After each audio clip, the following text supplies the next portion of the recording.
So across the UK, lockdown conditions are starting to be eased.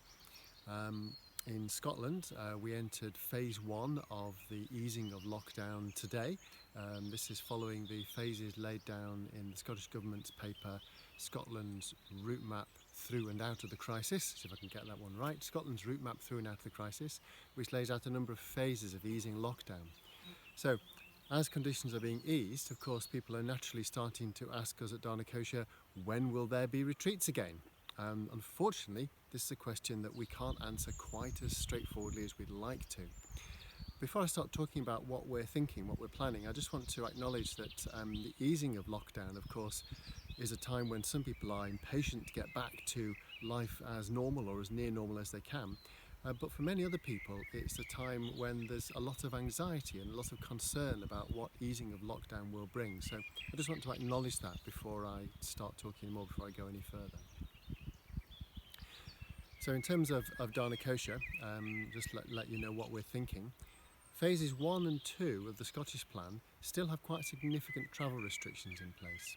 So even for solitary retreats, where obviously when you're on retreats there is no social contact, so even for solitary retreats, they will still remain things we can't do in phase 1 and 2. But we hope that when we get to phase 3, we will be able to run solitary retreats. In terms of the rest of the retreats, that's a slightly more complicated situation because we've got to consider social distancing, infection control, all those sorts of issues. So we are hoping that it might become possible for us to open up some retreat activities with limited numbers in a limited and careful way at some point in phase 3. So we don't anticipate phase 3 starting anytime too soon. I think at the moment they're suggesting at least 3 weeks to check that each phase is happening. And moving from one phase to the next isn't on a timeline. It's going to be determined by confidence that the levels of transmission can stand a further easing of restrictions. So we don't actually know how long we're going to be transitioning from phase to phase, but I think early indications are it will be a minimum of 3 weeks. This brings the possibility of us doing something in July or August. At the moment we're thinking that's probably optimistic. Yeah? So we are taking people onto waiting lists for July and August, but we're not taking any further bookings. We have, however, opened out bookings in a limited way for retreats from September through to the rest of the year. And I have to emphasise, we don't know if we're going to be able to run those retreats or on what conditions we're going to be able to run them. But we're hoping to be able to do something, probably with limited group sizes, at least starting at some time during that period. So we have opened out bookings in a limited way, and anybody who is interested in coming but sees the retreat as being full, just register yourself on the waiting list. And should it be possible for us to take more people, we'll get in touch. And we're going to try and confirm those retreats between 2 and 4 weeks in advance of the retreat starting. It is very difficult to plan a timeline, and it's very, very important that we are realistic about what can be achieved at Dhanakosa, and that is interfacing cleanly and straightforwardly with the expectations upon us for being able to manage the retreat environment appropriately. So we'll be keeping our eye on this as it unfolds.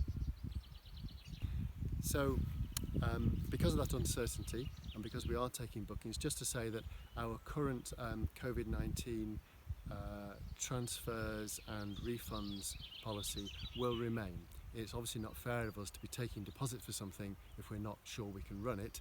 So our current transfer and refund policy that's been operating through this period will remain.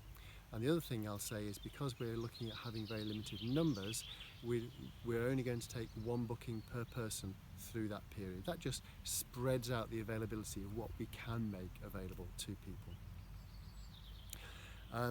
Now, phase 4 does suggest that there might be an easing of social distancing. I have to say it's very cautious.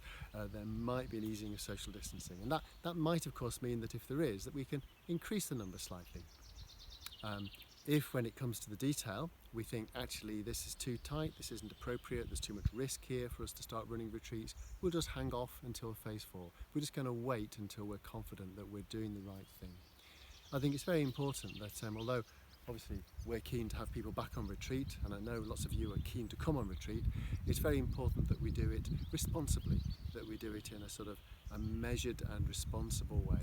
We all have a responsibility to control the spread of this virus, to try and prevent there being a second peak, and keen though we are to resume retreats and to get people here again, it's very important that we consider that carefully and we do it responsibly. So hopefully sometime later in the summer we'll be able to do that, and we'll keep you up to date through the website, through the e-news, and hopefully the next time I'm standing here on the front lawn talking to a camera like this, it'll be because I'm telling you exactly when we're reopening and in what way, which will be a good thing. Okay, and in the meantime I hope everybody is well and the easing of lockdown is good for you and isn't too stressful or anxious, because it is a difficult time.